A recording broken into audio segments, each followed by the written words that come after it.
Jean-Pierre Chevènement nous a rejoint. Bonjour et bienvenue. Bonjour. Sénateur de Belfort, président du mouvement républicain et citoyen, ancien ministre de l'Intérieur également. Les expulsions d'immigrés en situation irrégulière sont à nouveau au cœur de l'actualité puisque mardi soir, 3 Afghans ont été embarqués dans un avion pour Kaboul. Approuvez-vous ces expulsions? En l'occurrence, comme vous l'avez rappelé, je suis ancien ministre de l'Intérieur. Je ne vais pas tenir dans l'opposition un langage différent de celui que je tenais quand j'étais au gouvernement. Je pense que la politique de maîtrise des flux migratoires est nécessaire, mais j'ai toujours fait intervenir des considérations d'humanité. Et une des règles que j'avais fixées était qu'on ne reconduisait pas dans des pays où leur vie pouvait être mise en danger des étrangers en situation irrégulière.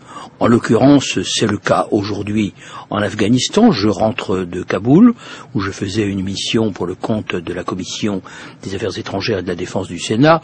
Donc oui, c'est un pays en guerre. De toute évidence, c'est un pays dangereux. Je pense qu'il eût été opportun que M. Besson suspende ce type de reconduite, surtout s'il s'y était engagé auprès de députés de la majorité, comme il le semble. Éric Besson, le ministre de l'Immigration, qui était justement l'invité de France Info tout à l'heure, il affirme qu'il mène la même politique que vous. Je vous propose de l'écouter. Je suis surpris de la sensibilité sur le sujet. Il faut savoir que les retours forcés en Afghanistan, ça n'est pas une nouveauté. Depuis 10 ans, chaque année, la France a reconduit en Afghanistan. Peu, c'est vrai, une quinzaine, une vingtaine selon les années. Simplement, ce qui est nouveau, c'est que pour la première fois depuis 2005, nous l'avons fait par ce qu'on appelle des vols groupés avec les Britanniques. Et je voudrais ajouter que le gouvernement Jospin a reconduit en Afghanistan des Afghans en situation irrégulière. Et ce gouvernement que j'ai soutenu, et je ne regrette pas de l'avoir soutenu, qu'il n'y ait pas d'ambiguïté, mais l'a fait alors que c'était les talibans qui étaient au pouvoir. J'aimerais qu'on m'explique, quand les talibans sont au pouvoir, on peut reconduire en Afghanistan, mais lorsque la coalition occidentale lutte contre les talibans, on n'aurait plus le droit de reconduire en Afghanistan. C'est de la politique de pleine hypocrisie, de double langage, de ce que Jospin appelait, Lionel Jospin appelait l'angélisme du Parti socialiste. Il n'en est pas sorti. Angélisme et double langage, quand on prétend être un parti de gouvernement, c'est très grave. Et je dis haut et fort, effectivement, que Jean-Pierre Chevènement, que ça lui plaise, j'aurais aimé que ça ne lui plaise pas, reconduisait à la frontière. Ce que je veux dire aussi, c'est que la réalité, c'est que Jean-Pierre Chevènement et Daniel Vaillant, ils n'avaient pas les troupes pour mener une politique et de sécurité et de régulation des migrations. Parce qu'en fait, comme je viens de le dire, les socialistes étaient dans le double langage et l'hypocrisie, les ministres de l'Intérieur étaient bons, les troupes étaient extrêmement divisées. Le ministre de l'Immigration, Éric Besson, ce matin avec Nicolas Poincaré, vous l'avez entendu, Jean-Pierre Chevènement. Je vous pose à mon tour la question, avez-vous jeté des Afghans dans les bras des talibans il y a 10 ans? Alors je n'ai jamais eu de double langage. J'ai toujours été clair, quitte à m'opposer d'ailleurs à une certaine fraction de la gauche sans papiériste. Je pense qu'on ne peut pas contester le droit d'un pays à dire qu'il admet définitivement sur son sol. Donc il y a eu des reconduites, bien entendu, à la frontière. Y compris à l'époque où les talibans étaient au pouvoir en Afghanistan. Mais c'était la paix. C'était avant le 9 septembre 2001. Je le rappelle, et naturellement les reconduites se faisaient quelquefois dans des pays qui ne satisfaisaient pas à tous les canons de la démocratie. Mais j'ai consulté les statistiques. Il y a eu 2 dizaines de reconduites sous le gouvernement de Lionel Jospin. Il y en a eu plusieurs centaines depuis 2002. Quand M. Sarkozy était ministre de l'Intérieur. Pourquoi est-ce que le gouvernement auquel appartenait M. Sarkozy et puis les gouvernements actuels ont changé 3 fois la loi sur l'immigration, dite loi Reseda, que j'avais fait voter en 1998, parce que cette loi prévoyait des critères de régularisation, notamment fondés sur l'intégration, parce qu'elle posait un juste équilibre entre la maîtrise des flux, l'intégration des étrangers en situation régulière et le co-développement avec les pays d'origine. Donc je pense que M. Besson a une tâche certainement ingrate, mais il n'est pas fondé à dire ce que je viens de l'entendre dire. Je pense que ce que j'ai fait, je l'ai fait aussi pour élargir les marges de manœuvre d'un gouvernement de gauche. Ce n'est pas exactement ce que fait M. Besson. Éric Besson vous donne tout de même un bon point, Jean-Pierre Chevènement.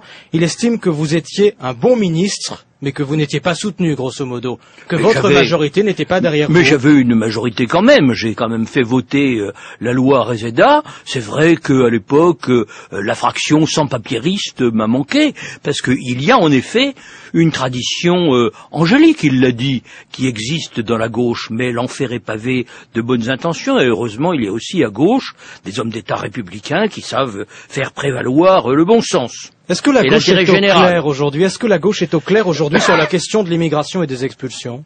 À mon avis, non.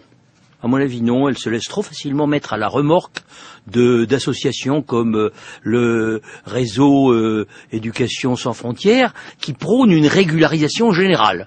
Or, moi, si j'ai effectué des régularisations, c'est toujours sur critères. Et je pense qu'un pays comme les États-Unis est beaucoup plus libéral en matière d'immigration que la France, qui accueille grosso modo annuellement 100 000 étrangers auxquels elle donne des papiers de séjour, des cartes de séjour. Eh bien, je pense qu'on peut avoir une attitude un peu plus ouverte, notamment vis-à-vis de nationalités comme les Afghans, dont le pays est bouleversé par la guerre, par justement le retour des talibans. Mais soyons concrets, qu'est-ce que vous feriez aujourd'hui si vous étiez confronté à la situation dans le nord de la France, autour de Calais et de cette jungle dont le démantèlement a été annoncé il y a quelques semaines? Que feriez-vous très concrètement? Mais la démagogie est tout entière du côté de la droite. À l'époque où j'étais ministre de l'Intérieur, il y avait des locaux d'hébergement. Alors on reprochait à ces locaux d'exister, on a voulu les détruire. Ça a été Sangatte et la fermeture de Sangatte. Et voilà, et on a créé à la place la jungle. Donc il faut savoir trouver, je dirais, les méthodes les plus humaines. Qu'on accueille les gens dans des conditions au moins décentes, si on ne peut pas les empêcher de vouloir passer en Angleterre. J'observe d'ailleurs que l'Angleterre a reconduit 4000 Afghans vers l'Afghanistan. Ils sont beaucoup moins libéraux que nous à certains égards. Mais aujourd'hui, je pense que on devrait avoir égard à la difficulté dans laquelle se trouvent certains pays, quelquefois du fait des États-Unis, je pense à l'Irak. L'Afghanistan, c'est autre chose.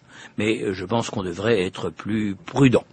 Vous êtes aussi ancien ministre de l'Éducation nationale. Vous suivez de près la réforme du lycée annoncée par le président de la République. Revalorisation, en tout cas, c'est ce qui est annoncé, des filières littéraires, technologiques. Point positif pour vous? Mais écoutez, c'est une réforme en trompe-l'œil. D'abord, on ne revalorise pas vraiment les sections littéraires, car la revalorisation aurait passé par des enseignements en grec et en latin. Alors, je ne dis pas que ce qui sera fait sur le plan des langues vivantes, des langues étrangères, est mauvais. Non, il faut revaloriser la filière littéraire, vers laquelle beaucoup de bons élèves pourraient se diriger. Mais il ne faut pas non plus dévaloriser la filière S. Nous avons besoin de plus d'étudiants dans les filières scientifiques et technologiques. Or, actuellement, ça baisse. Donc, ce que je reproche à cette réforme, c'est qu'elle ne part absolument pas des besoins du pays. On a l'impression que ils n'ont pas fait l'étude de ce dont la France aurait besoin, contrairement à ce que j'avais fait en 1984. Et par ailleurs, toutes les mesures proposées ne vont pas dans le bon sens. Par exemple, la réduction de 2 heures des heures de cours pour des pédagogies de soutien va se faire au détriment d'une bonne formation. Et nous allons quand même vers ce qu'on a appelé le lycée light. Est-ce que le chef de l'État appelle le droit à l'erreur, la possibilité de changer son orientation quand on considère qu'on s'est trompé, qu'on est allé dans une voie qui finalement ne nous convient pas? C'est bien ça? C'est une bonne idée, à condition que ça ne passe pas seulement par des stages passerelles pendant les vacances, parce que ça, ce n'est pas sérieux. Je crois que ces réorientations doivent être encadrées beaucoup plus solidement. Merci Jean-Pierre Chevènement, ancien ministre de l'Intérieur, ancien ministre de l'Éducation nationale, sénateur de Belfort et toujours président du mouvement républicain et citoyen. 10h20.